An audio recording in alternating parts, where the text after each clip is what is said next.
Hello दोस्तों, welcome to our channel technical civil and structural training, जहां पर आपको structural design plus civil site visit दोनों के बारे में एक साथ सीखने को मिलेगा।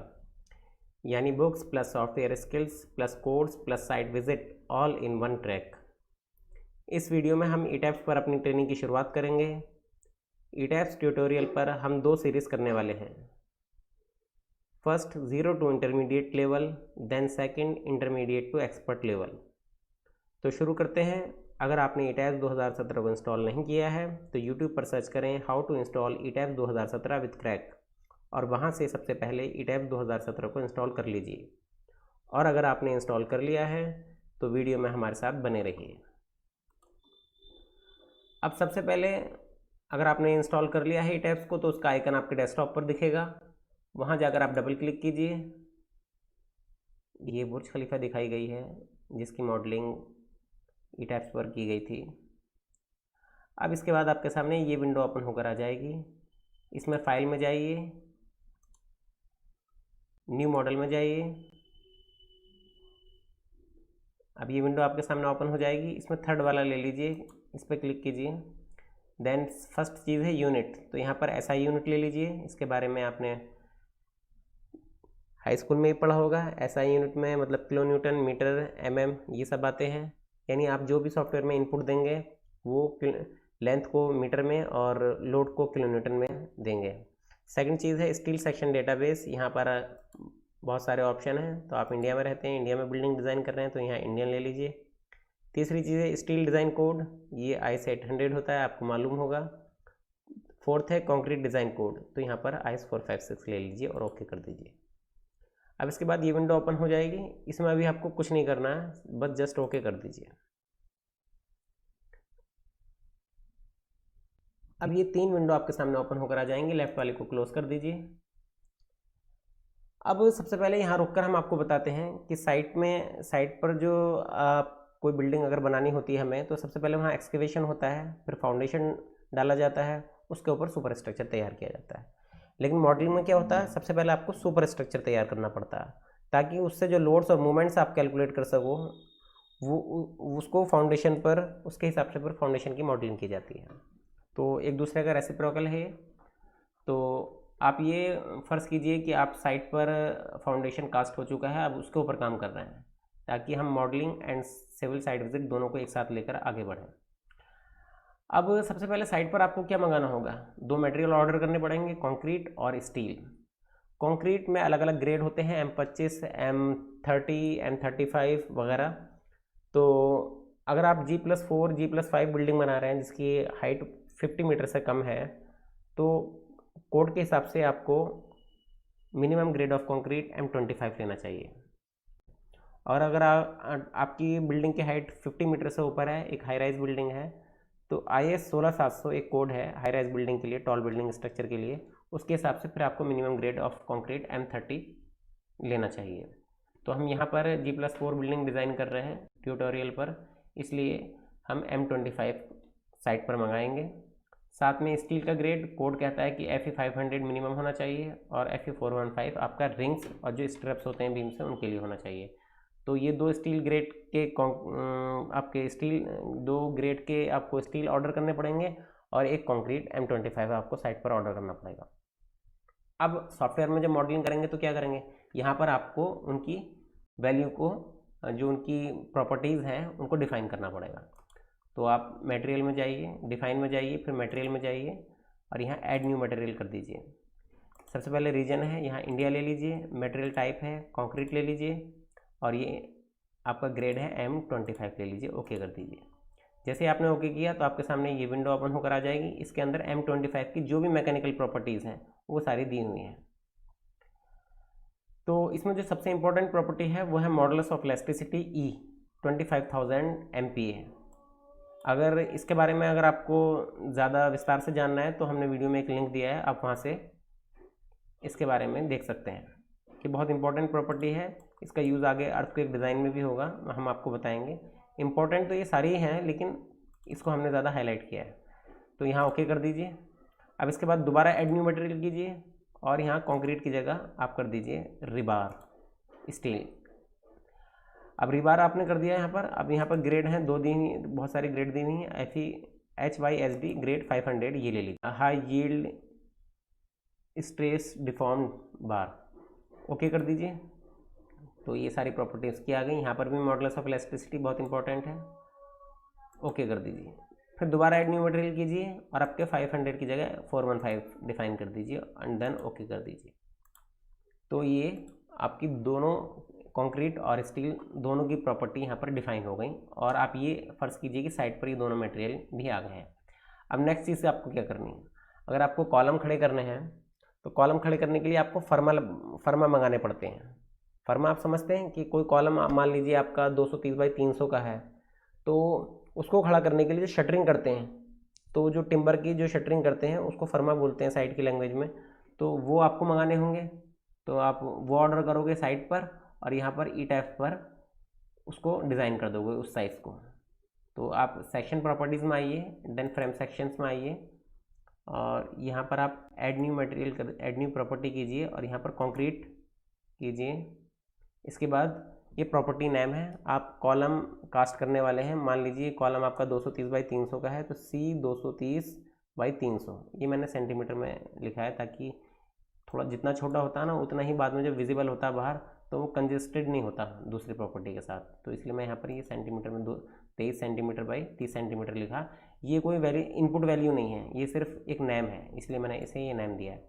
अब दूसरी चीज़ इसमें मटेरियल में आप M25 कर दीजिए जो आप अभी ऑलरेडी डिफाइन कर चुके हैं। अब यहाँ पर ये वैल्यू इनपुट करनी है, तो यहाँ विड्थ में 230 कर दीजिए और यहाँ पर 300 कर दीजिए। अब इसके अलावा और भी चीज़ें हैं। अब आप आइए यहाँ पर मॉडिफाई शो रिबार रेनफोर्समेंट, इसमें आइए। पहले इसमें आएंगे तो ये पहला दिया डिज़ाइन टाइप कॉलम या बीम, तो कॉलम है तो कॉलम ओके रहने दीजिए। यहाँ से लॉन्गिट्यूडनल बार, जो कॉलम की जो लॉन्गिट्यूडनल बार है वहाँ 500 कर दीजिए और एक कन्फाइनमेंट बार यानी टाइज है यहाँ पर HYSD 415 कर दीजिए।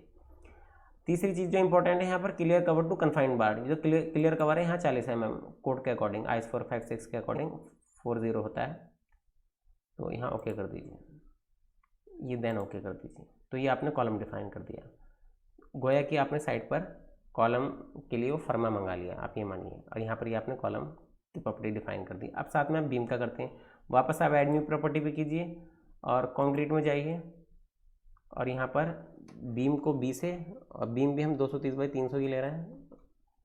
इसके बाद मटेरियल M25, यहाँ पर विड्थ में 230 डाल दीजिए और यहाँ पर 300। डेप्थ हमेशा चाहे कॉलम हो बीम है, डेप्थ में हमेशा बड़ी लेंथ डालते हैं और विड्थ में छोटी वाली लेंथ। इसके बाद फिर रेनफोर्समेंट में आइए यहाँ पर। अब यहाँ पर बीम कर दीजिए और लॉन्गिट्यूडनल बार में यहाँ पर 500 कर दीजिए, कन्फाइनमेंट में 415 कर दीजिए। अब यहाँ पर cover to longitudinal rebar group centroid है, मतलब यह है कि जब बीम में आप सरिया देते हैं तो 2 लेयर में देते हैं जनरली। तो जो पहली वाली लेयर और जो दूसरी वाली लेयर का जो सेंट्रॉइड बनेगा जहाँ पर, उस सेंट्रॉइड से बीम का टॉप यहाँ इस कवर की यहाँ पर ये टाइप बात कर रहा है। अब ये वैल्यू बार के डाया के ऊपर डिपेंड करती है कि आप बीम के अंदर कौन से डाया का बार यूज़ कर रहे हैं। तो ये टाइप ने ये थोड़ा मैक्सिमम ले लिए 60, कई बार ये 50, या अगर आप एक ही लेयर में सरिया डाल रहे हैं तो फिर आपका 33 तक भी रहता है। तो यहाँ मैं इसको 60 ही रहने देता हूँ, 50 कर देता हूँ, 50 एंड देन ओके। अब आपका ये एक कॉलम और एक बीम दोनों की प्रॉपर्टी इसमें डिफ़ाइन हो गई है, मटेरियल डिफ़ाइन हो गया है कंक्रीट का, स्टील का। अब हम आगे बात करते हैं स्लैब की। तो साइड पर क्या होगा, स्लैब के लिए आपको शटरिंग करनी पड़ेगी, है ना, जो स्लैब की थिकनेस होगी उसके हिसाब से शटरिंग करेंगे। यहाँ पर हम स्लैब की प्रॉपर्टी डिफ़ाइन करेंगे, तो आप डिफ़ाइन में ही जाएंगे again, then section properties, then slab sections, इसके बाद ऐड न्यू प्रॉपर्टी। और यहाँ पर आप मान लीजिए उस स्लैब का नाम रख देते हैं S125, यानी 125 mm की स्लैब में यहाँ पर डिफ़ाइन कर रहा हूँ। मटेरियल ले लेते हैं M25। अब नेक्स्ट है मॉडलिंग टाइप, इसमें आप शेल मेम्ब्रेन ले लीजिए। बस अभी फ़िलहाल आप इतना याद कर लीजिएगा, शेल थिन तो वहाँ पर लेते हैं जो फ्लैट स्लैब होती है, और मेम्ब्रेन लेते हैं ये जो नॉर्मल स्लैब आप देखते हो जो घरों में होती है। बाकी चीज़ इसके बारे में हम आपको इंटरमीडिएट टू एक्सपर्ट लेवल पर विस्तार से बताएंगे। अब आगे बढ़ते हैं। इसके बाद यहाँ पर टाइप स्लैब, यहाँ कुछ नहीं करना, स्लैब ही रहने दो, और थिकनेस यहाँ पर 125 mm ले लीजिए, देन ओके कर दीजिए। अब आपने यहाँ पर कॉलम, बीम, स्लैब तीनों की प्रॉपर्टी डिफाइन कर दी हैं और साइट पर कास्ट होने के लिए वो तैयार है। अब आगे क्या करना है इसमें? अब सबसे पहले अब हम शुरू करते हैं मॉडलिंग। मॉडलिंग के लिए आपको जाना पड़ेगा पहले ऑटोकैड में। ये ऑटोकैड में हम आ गए। अब मान लीजिए ये आपकी एक बिल्डिंग का प्लान है जो G+4 बिल्डिंग है। ये देखिए यहाँ पर ये बेडरूम है, ये बेडरूम है, 12 फुट बाय 12 फुट का टॉयलेट है, यहाँ बालकनी दिखाई गई है 4 फुट की, ये पैसेज है, फिर ये बेडरूम्स हैं, ये ओपन एरिया है, ये स्टेयरकेस है, और ये इधर इसका मिरर है। तो ये पूरी बिल्डिंग ये इस तरीके से है, और ये साथ में ये ग्रिड लाइन दिखाई गई है। तो सबसे पहले इंजीनियर के पास ये ड्राइंग आती है। अब इस ड्राइंग में कुछ कॉलम्स लगे होते हैं, तो इंजीनियर अपने एक्सपीरियंस से देखता है कि सारे कॉलम ठीक ठीक लगे हुए हैं और कहीं और एक्स्ट्रा कॉलम देने की ज़रूरत तो नहीं है, कि जैसे मैं यहाँ पर एक कॉलम प्रोवाइड कर सकता हूँ क्योंकि ये बहुत लंबा स्पैन हो जाएगा। तो ये एक एजम्पशन लेकर चलते हैं पहले, और कॉलम के साइज़ भी एजम्पशन पर बेस्ड होते हैं कि अगर G+4 बिल्डिंग है तो मेरे 230 बाई 450 mm के कॉलम चल जाएंगे, या कहीं पर 230 बाई 300 mm के कॉलम चल जाएंगे। तो एक प्रिलिमिनरी एक एजम्पशन से ले लेते हैं और उस हिसाब से यहाँ कॉलम्स लगा देते हैं, कॉलम्स के साइज़ दे देते हैं। और जहाँ जहाँ ये वॉल है, ये वॉल दिखाई गई, देखिए यहाँ पर हम बीम ले लेते हैं। कोशिश ये करते हैं कि बीम कहीं पर भी बेडरूम के अंदर नहीं आनी चाहिए ताकि वो बेडरूम ख़राब ना हो। तो इस आर्किटेक्चरल ड्राइंग से फिर हम एक फ्रेमिंग तैयार करते हैं ऑटोकैड पर। ये फ्रेमिंग है, इस फ्रेमिंग में सिर्फ आपको कॉलम और बीम दिखेंगे, कॉलम, बीम और स्लैब। ये स्लैब है, यहाँ पर अभी मार्क नहीं की गई है। तो ये देखिए आप, ये कॉलम है, कॉलम का साइज़ आप देख सकते हो, ये 1 फुट 6 इंच यानी 450 का लेंथ है इसकी, और ये 9 इंच यानी 230 mm इसकी विड्थ है, और ये बीम का साइज़ दे रखा है, और ये बालकनी इधर दिखाई गई है। ठीक है, तो अब इस फ्रेमिंग से हम ई टैप्स पर मॉडलिंग शुरू करते हैं। तो देखिए साइड पर एक बेंचमार्क होता है, आपने सुना होगा बेंचमार्क, जिससे हम क्या कहते हैं सारे लेवल्स को उस बेंचमार्क से हम लेकर चलते हैं प्लस माइनस। तो इस तरह से मॉडलिंग में हमें एक 0 पॉइंट लेना पड़ेगा जहाँ से हम आगे बढ़ेंगे। तो 0 पॉइंट यहाँ दे रखा है, देखिए ये देख रहे हैं आप। तो सबसे पहले आप ड्रॉ में जाइए, और ड्रॉ में जाके ड्रॉ जॉइंट ऑब्जेक्ट कीजिए, और यहाँ से इस पर क्लिक कर दीजिए। देखिए ऐसे क्लिक कर दीजिए तो ये एक पॉइंट यहाँ पर बन गया। ये दिख नहीं रहा अभी आपको, लेकिन ये देखिए एक पॉइंट यहाँ पर बन गया। ये हमारा 0 पॉइंट है, और साइड पर कहें तो ये बेंचमार्क है। इस फ्रेमिंग के अंदर ये वाला पॉइंट ये है, ये कॉलम। अब हम यहाँ से मॉडलिंग शुरू करेंगे। इधर जाएंगे तो ये x डायरेक्शन है, इधर जाएंगे तो ये y डायरेक्शन है प्लस में। तो शुरू करते हैं। सबसे पहले आपने ये पॉइंट आप ई टाइप में बना चुके हैं। अब इससे आगे बढ़ते हैं। यहाँ से आपने डायमेंशन का कर्सर उठाया और इसके सेंटर यहाँ से ऐसे गए, तो ये आपका हो गया। ये 12 फुट 9 इंच है, लेकिन हम काम कर रहे हैं SI यूनिट में, तो ये है 3.886। तो ई टैब में आप जाएंगे वापस आप, और यहाँ पर x में कर दीजिए 3.886 और एंटर मार दीजिए। तो इसने राउंड फिगर में 3.9 ले लिया। अभी इस पॉइंट पर क्लिक कीजिए। जैसे आपने इस पॉइंट पर क्लिक किया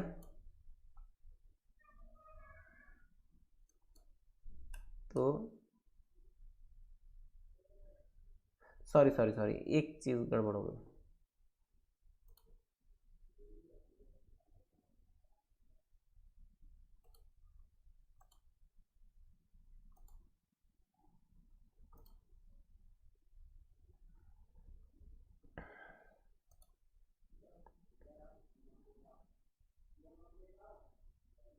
इसके बाद हम ई टैब में जाएंगे और ये ड्रॉ जॉइंट ऑब्जेक्ट, इस पर क्लिक करके यहाँ पर x डायरेक्शन में 3.886 यानी 3886, ये क्योंकि mm में लिया हुआ है यहाँ पर, तो mm में 3886 ये हमने डाल दिया और इस पर क्लिक कर दीजिए। जैसे आपने इस पर क्लिक किया तो देखिए ये पॉइंट बन गया है।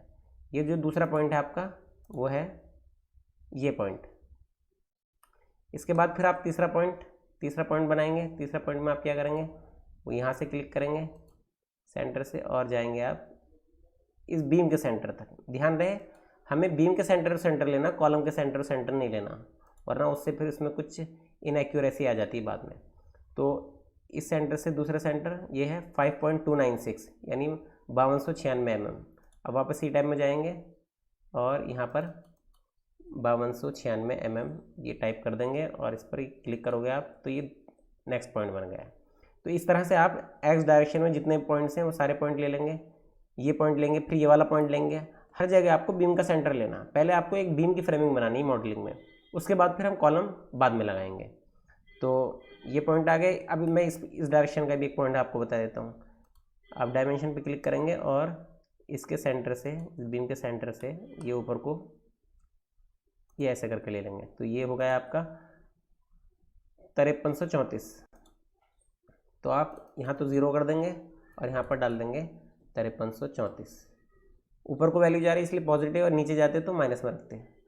और जब वाई का डालेंगे तो एक्स को ज़ीरो कर देंगे और दोबारा इस पर क्लिक कीजिए तो देखिए ये पॉइंट बन गया। अब इस तरह से आप ये सारे पॉइंट बनाते चले जाएंगे। जब आप ये सारे पॉइंट्स बना लेंगे हर जगह पर तो फिर उनको कनेक्ट करेंगे। कनेक्ट करने के लिए आप दोबारा से आप जाएंगे यहाँ पर, देखिए ये जो ऊपर से तीसरे नंबर का कर्सर है ये है draw beam column brace plan elevation 3D।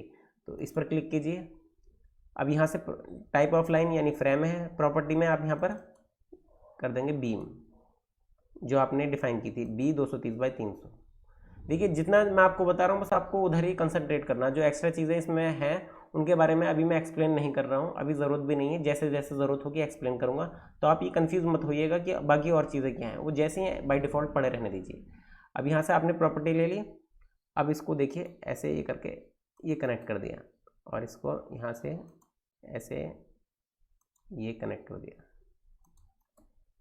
इस तरह से आपने ये कनेक्ट कर दिया। अब पॉइंट बनाते चले जाइए और आपस में इनको कनेक्ट करते चले जाइए। तो दोस्तों इस तरह से हमारा ये कंप्लीट एक फ्रेमिंग बनकर तैयार हो जाएगी। वैसे तो बहुत सिंपल है, आपको बस हर पॉइंट के सिर्फ कोऑर्डिनेट क्रिएट करने हैं और उनको आपस में कनेक्ट कर देना है। लेकिन ये जितना सुनने में आसान लग रहा है उतना है नहीं, क्योंकि प्रॉब्लम कहाँ आती है जब मान लीजिए आपने जैसे ये एक पॉइंट लिया, उसके बाद आपने एक ये पॉइंट ले लिया, तो इसके कोऑर्डिनेट और इसके कोऑर्डिनेट में एक्स डायरेक्शन में थोड़ा सा फ़र्क आ जाता है कई बार। तो होता क्या है जब इसको कनेक्ट करते हो तो वो लाइन बिल्कुल सीधी नहीं आती, वो दिखती सीधी है लेकिन एक्चुअल में सीधी होती नहीं, कुछ mm का फ़र्क होता है, टेढ़ी होती है। और एनालिसिस में करते वक्त फिर एरर और वार्निंग्स आती हैं। तो ऐसा ना हो तो उसके लिए ई-टाइप्स ने कुछ सिंप्लीफाइड कमांड्स दी हैं, उनको हम यूज़ कर सकते हैं। अब ये सारी कंप्लीट मॉडलिंग हमने वीडियो में नहीं दिखाई है क्योंकि इस तरह वीडियो बहुत लंबी हो जाएगी, 1-1.5 घंटा तो लगता है इसमें। तो अगर आप में से किसी को कंप्लीट वीडियो चाहिए तो आप अपना नीचे नंबर कमेंट बॉक्स में डाल सकते हैं, तो हम उनको फिर ये टेलीग्राम के ज़रिए सेंड कर देंगे। अब वो कमांड्स मैं आपको बताता हूँ सिंपली। देखिए थोड़ा यहाँ नीचे बताता हूँ आपको जो आपको इसकी कंप्लीट फ्रेमिंग बनाते वक्त यूज़ करनी पड़ती हैं। ये मैंने यहाँ से बीम उठाई, जैसे मैं चाहता हूँ कि एक सीधी एक लाइन खींचना चाहता हूँ, लेकिन मैं नहीं खींच पा रहा हूँ, ऐसे बहुत प्रॉब्लम आ रही है। देखिए सीधी हो तो रही लेकिन ये टेढ़ी भी हो सकती है। तो शिफ्ट एक्स मैंने प्रेस करूँगा तो देखिए अभी बिल्कुल सीधी आएगी। ये इस तरह से अगर शिफ्ट वाई प्रेस करूँगा तो मैं ये देखिए यहाँ से ये शिफ्ट वाई प्रेस किया मैंने तो देखिए ऐसे लाइन आ गई। तो एक तो ये बात हो गई। अच्छा, दूसरी जो कमांड है जो इसका यूज़ हमें करना पड़ता है वो ये है कि आप ड्रॉ में जाइए और स्नैप ऑप्शंस में जाइए। पहले मैं ये बंद कर देता हूँ, ये 2 मैंने हटा दिए, अप्लाई कर दिए। अब मान लीजिए कि मैं चाह रहा हूँ कि इस पॉइंट से एक लाइन बिल्कुल सीधी इसके ऊपर स्ट्रेट पड़े। अब वैसे तो आप कहेंगे कि मैं शिफ्ट वाई कर सकता हूँ, लेकिन शिफ्ट वाई करूँगा तो वो इसके ऊपर रुक नहीं रही है। ये आपको लग रहा है लेकिन ये रुक नहीं रही है एक्चुअली, ये इससे बाहर भी निकल सकती है, आगे भी इसको पकड़ नहीं रही है। तो अगर मैं यहाँ पर परपेंडिकुलर प्रोजेक्शंस कर दूँगा अप्लाई, तो देखिए अभी बिल्कुल सीधी इसके ऊपर पॉइंट पकड़ लेगा। ये देखिए ये हो गया। दूसरी बात, अगर यहीं से मैं एक लाइन खींचना चाहता हूँ और मैं चाहता हूँ इसका जो सेंटर है वो यहाँ कहीं होगा, उस पर पड़े, तो मैं यहाँ पर लाइन एंड मिड पॉइंट्स कर दूँगा, ओके करूँगा। तो देखिए ये अपना आप पकड़ लेगा।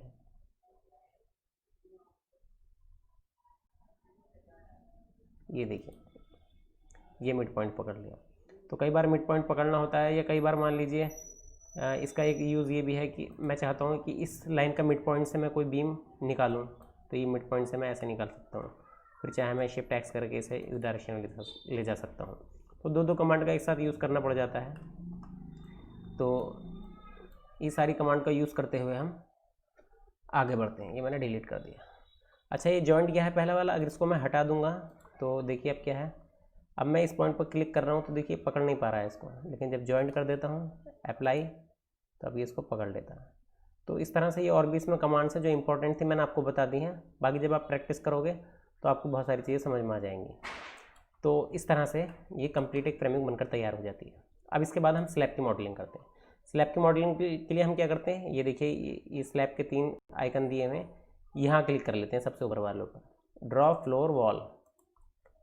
अब इस पर क्लिक करने के बाद यहाँ से आप प्रॉपर्टी ले सकते हो S150 जो आपकी ऑलरेडी है इसमें, जो डिफ़ाइन किया था आपने। और इस पॉइंट को पकड़िए, इस पॉइंट को पकड़िए, इस पॉइंट को पकड़िए, इस पॉइंट को पकड़िए और ये राइट क्लिक कर दीजिए। तो देखिए आपकी स्लैब मॉडल हो गई। इस तरह से आप हर जगह पर, सब जगह पर ये सारे पॉइंट्स सेलेक्ट करके आप ये स्लैब बना सकते हैं।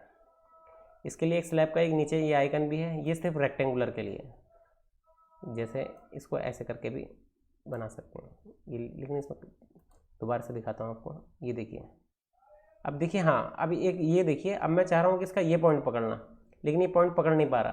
तो इसके लिए मैं वापस ड्रॉ में जाऊँगा, जो मैंने आपको बताया था स्नैप ऑप्शंस, और यहाँ पर आप कर दीजिए इंटरसेक्शंस, ये अप्लाई क्लोज।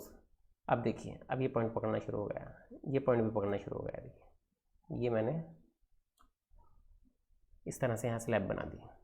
तो कई बार मेरी स्लैब बिल्कुल रेक्टेंगुलर नहीं होती, इसलिए ऊपर वाली कमांड का यूज़ होता है, और रेक्टेंगुलर है तो आप इस कमांड को यूज़ कर सकते हो। बाकी नीचे वाली कमांड की बताने की अभी ज़रूरत नहीं है, इसलिए मैं नहीं बता रहा। अब साथ साथ आपको ये भी बता दूं कि ये लाइन पे देखिए मैंने क्लिक किया तो पूरी लाइन सेलेक्ट हो गई। ये पॉइंट पकड़ क्यों नहीं रहा था, क्योंकि ये लाइन बीच में टूट नहीं रही है, ब्रेक नहीं हो रही। अगर मुझे इसे ब्रेक करना तो कैसे ब्रेक कर सकता हूँ मैं आपको बताता हूँ। आप इसको भी सिलेक्ट कीजिए, इसको भी सिलेक्ट कीजिए, और एडिट में जाइए, एडिट फ्रेम में जाइए, डिवाइड फ्रेम में जाइए, और ये बीच वाले पर ओके कर दीजिए। देखिए ये बीम अब टूट गई। तो इन कमांड्स की हमें अलग अलग जगह पर यूज़ करना पड़ता है, इसलिए कुछ मैं आपको एक साथ बता रहा हूँ, कुछ जहाँ जहाँ यूज़ होगा मैं आपको बताता चलूँगा। इस तरह से आप फिर ये कंप्लीट सब जगह पर अपनी स्लैब लगा लें। तो दोस्तों इस तरह से आप सभी जगह पर स्लैब को मॉडल कर देंगे। अब आपने बीम भी मॉडल कर दी, स्लैब भी मॉडल कर दी, अब मॉडल करते हैं कॉलम। तो कॉलम के लिए आप ये वाला आइकन उठा सकते हैं, क्विक ड्रॉ। अच्छा, ये जो कमांड्स यहाँ से मैं आपको बता रहा हूँ, ये इसका जो मेन कमांड्स है वो आप यहाँ से जा सकते हैं ड्रॉ में जाइए, ड्रॉ बीम कॉलम। तो बीम कॉलम की कमांड आपको यहाँ मिल जाएंगी। जो हमने बीम की कमांड यूज़ की थी वो फर्स्ट वाली ये है, और जो कॉलम की अब यूज़ करना चाह रहे हैं वो ये है। इस तरह स्लैब की भी ये नीचे कमांड दी हुई है सारी। तो अब कॉलम की कमांड उठा लेते हैं। ये देखिए कॉलम आ गया C 230/300। अगर ये नहीं आता तो आप यहाँ से निकाल सकते हैं। ये आपने कॉलम लगा दिया, ये कॉलम लगा दिया, जहाँ जहाँ कॉलम की ज़रूरत है आप कॉलम लगाते चले जाएंगे। सभी जगह पर इस तरह से आप ये कॉलम लगा देंगे पॉइंट्स पकड़कर। अच्छा, अब साथ साथ ये है कि अगर आपको मैं फ्रेमिंग में दिखाऊं तो कुछ कॉलम्स का ओरिएंटेशन इस तरह से है, और कुछ का ओरिएंटेशन जो है वो 90 डिग्री पर है, और कुछ का ये 0 डिग्री पर है। तो इसको कैसे करते हैं, पहले तो आप ऐसे ही देते चले जाइए सारे। अब मान लो इसको आपको 90 डिग्री में लाना है, तो इस कॉलम को ऐसे सेलेक्ट करेंगे, फिर असाइन में जाएंगे, फिर फ्रेम में जाएंगे, फिर जाएंगे लोकल एक्सेस, इस पर क्लिक कीजिए, और यहाँ से एंगल को 0 की जगह 90 कर दीजिए, अप्लाई क्लोज। तो देखिए ये कॉलम अब आपका परपेंडिकुलर हो गया। इस तरह से सारे कॉलम्स आप लगा सकते हैं। दूसरी चीज़ में जो है, अगर मान लीजिए कॉलम को आपको शिफ्ट करना है, जैसे आपको इस फ्रेमिंग में मैं दिखाता हूँ कि आप कहेंगे कि कॉलम तो थोड़ा आगे निकल रहा है, लेकिन नहीं, मॉडलिंग में आप जो है ना सेंटर पे ही लेंगे। कई जगह पर एग्जैक्ट ये मॉडलिंग भी की जाती है, लेकिन वो बहुत आगे की बात है, अभी मैं नहीं बता रहा आपको। अभी तो आप बिल्कुल सेंटर पर पॉइंट लगाते चले जाएंगे, जैसे कि ये टाइप में दिख रहा है, इस तरह से सेंटर पर। इसी से रिजल्ट बहुत ठीक दिखाता है। लेकिन कुछ कॉलम्स ऐसे हैं, जैसे कि ऐसे हैं जो थोड़े से बहुत हटकर हैं, जैसे यहाँ पर, तो यहाँ आप क्या करेंगे, यहाँ पर आप किसी भी एक पॉइंट पर लगा सकते हैं। जैसे मैं बात करूँ यहाँ की, तो यहाँ तो मैंने लाइन को सीधा ही ले लिया है। तो इंजीनियर अपने डिसीजन के ऊपर ही बहुत सारी चीज़ें करता है कि वो कुछ लाइन को सीधे ले लेता है, बिल्कुल एक्चुअल ये मॉडलिंग नहीं हुई है यहाँ पर, जैसे यहाँ पर है। तो ऐसा कई बार इंजीनियर अपने डिसीजन पर ऐसा कर लेता है, तो यहाँ ऐसा किया गया है इसलिए मैंने दिखा दिया। आप चाहो बिल्कुल एग्जैक्ट ये भी बना सकते हो, लेकिन थोड़ा बहुत रिजल्ट में फ़र्क आता है, तो वो डिपेंड करता है इंजीनियर के ऊपर। अब मान लीजिए जैसे आपको कॉलम को शिफ्ट करना है, आपको कॉलम यहाँ लगाना है ना, बीम से काफ़ी हट कर है, मतलब आप बिल्कुल यहाँ नहीं, तो थोड़ा बहुत इधर है तब तो मैं सेंटर में मैंने ले लिया, लेकिन अगर बहुत ज़्यादा इधर है तो मैं क्या करूँगा। तो इसको शिफ्ट करने का तरीका क्या है, इसको सेलेक्ट कीजिए, एडिट में जाइए, रेप्लिकेट में जाइए और यहाँ से डाल दीजिए 1 मीटर। ये 1 मीटर आगे लिखा हुआ, ओके। तो देखिए ये कॉपी होकर यहाँ पर भी आ गया। और अगर आप चाहते हैं कि, अब देखिए मैं इसे अंडू करता हूँ कंट्रोल Z से या यहाँ से, अगर आप चाहते हैं कि ये पुराना वाला ख़त्म हो जाए, एडिट में जाइए, रेप्लिकेट में जाइए, 1 मीटर डाल के यहाँ कर दीजिए डिलीट ओरिजिनल ऑब्जेक्ट, तो ओके कर दीजिए, तो ये शिफ्ट होकर यहाँ आ जाएगा। तो इस तरह से आप सभी जगह पर कॉलम मॉडल कर लीजिए। अब इसके अलावा मैं कुछ और चीज़ें बताता हूँ आपको। जैसे मान लीजिए आपको सिर्फ बीम सेलेक्ट करनी है इसकी किसी वजह से, तो आप सेलेक्ट में जाइए और यहाँ पर आइए ऑब्जेक्ट टाइप, इस पर क्लिक कीजिए, बीम्स पर क्लिक कीजिए और सेलेक्ट कर लीजिए, इसको क्लोज कर दीजिए। तो देखिए ये सारी बीम सेलेक्ट हो गई। इसकी ज़रूरत हमें कभी कभी पड़ती है सिर्फ बीम को सेलेक्ट करने की। अब आप चाहते हो यहाँ सिर्फ बीम्स ही दिखें, तो एक ऑप्शन तो मैंने आपको यहाँ बताया था, यहाँ से आप सारी चीज़ें अनक्लिक कर दीजिए, सिर्फ बीम को छोड़िए। इसके अलावा एक ऑप्शन ये भी है कि जैसे मैंने बीम को यहाँ सेलेक्ट किया है, अब आप Alt V S या फिर आप ऐसे भी कर सकते हो, व्यू में जाइए और यहाँ कर दीजिए शो सेलेक्टेड ऑब्जेक्ट ओनली, ये भी कर सकते हो आप। तो ये आपको सिर्फ इतना दिखाई देने लगेगा। अब आप चाहते हैं सारा दिख जाए तो राइट क्लिक करके शो ऑल ऑब्जेक्ट कर दीजिए। अब आप चाहते हैं सिर्फ कॉलम दिखें, तो आप ऑब्जेक्ट में जाके सिर्फ कॉलम सेलेक्ट कर सकते हैं यहाँ से। ये देखिए ये कॉलम सेलेक्ट हो गए हैं, यहाँ भले ही दिख नहीं रहा लेकिन कॉलम सेलेक्ट हो चुके हैं। अब आप Alt V S ये कमांड भी दे सकते हैं जो हमने आपको बताया, ये सारे कॉलम्स आ गए। अब आप चाहते हैं सारे आ जाएं तो Alt V A, सारे आ गए। तो ये डिफरेंट कमांड है, इसको आप यहाँ से भी यूज़ कर सकते हैं, वहाँ से भी। कभी किसी चीज़ की ज़रूरत पड़ती है, कभी किसी चीज़ की, वो जैसी सिचुएशन होती है। तो ये चीज़ यहाँ हो गई। अब इसके अलावा हम आपको बताते हैं कि प्रॉपर्टी कैसे चेंज करते हैं। मान लीजिए अगर आपको इस बीम की प्रॉपर्टी देखनी है तो इस पर सेलेक्ट कीजिए, राइट क्लिक कीजिए। राइट क्लिक करने के बाद देखिए ये आपको आ गया असाइनमेंट वाला खुलता है अपने आप ही, सेक्शन प्रॉपर्टी 230/300। आप चाहते हैं कि इस बीम की प्रॉपर्टी में कुछ और दे दूँ, चेंज कर दूँ, है ना। तो आप उन सारी बीम्स को सेलेक्ट कर सकते हैं जिनको आप चेंज करना चाहते हैं। और सेलेक्ट करने के बाद आप असाइन में जाइए और फ्रेम सेक्शन में जाइए, सेक्शन प्रॉपर्टी में जाइए और यहाँ पर आपने जो ऑल दूसरी बीम की प्रॉपर्टी डिफाइन कर रखी होंगी पहले से, जैसे कि आपने पहले की थी, उनमें से उसको सेलेक्ट कर लीजिए। ये मैंने यहाँ पर आपको दिखाया नहीं था मॉडलिंग में कि और भी मैंने बीम्स यहाँ पर डिफाइन कर रखी हैं, और यहाँ अप्लाई कर दीजिए। तो ये देखिए साइज़ चेंज हो जाएगा। B 230/375 है और यहाँ पर B 300/500 दिया हुआ है। इस तरह से अलग अलग प्रॉपर्टी दिखनी है।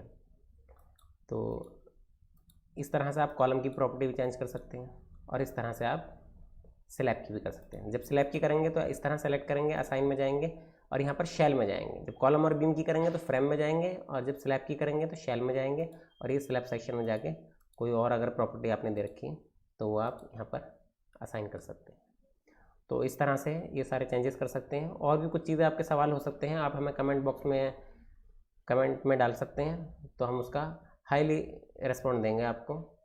इसके अलावा अगर आपके कोई क्वेश्चंस है, कोई क्वेरी है, तो आप हमें मेल कर सकते हैं। हम 24 आवर्स के अंदर आपको रेस्पॉन्ड करेंगे। अगर आपके कन्फ्यूज़न ज़्यादा होंगे तो हम आपको मीटिंग ऐप पर ऑनलाइन लेकर भी आपके कन्फ्यूज़न्स को दूर करेंगे। तो दोस्तों ये लेक्चर हम यहाँ ख़त्म करते हैं। नेक्स्ट लेक्चर में मिलेंगे लोडिंग के साथ और उसके बाद फिर नेक्स्ट लेक्चर में हम आपको एनालिसिस एंड डिज़ाइन बताएंगे। तो दोस्तों अगर ये वीडियो आपको अच्छी लगी तो आप लाइक कीजिए, हमारे चैनल को सब्सक्राइब कीजिए और अपना रेस्पॉन्ड दीजिए ताकि हम आपके लिए और वीडियो बना सकें जो आपके लिए बहुत बेनिफिशियल हों।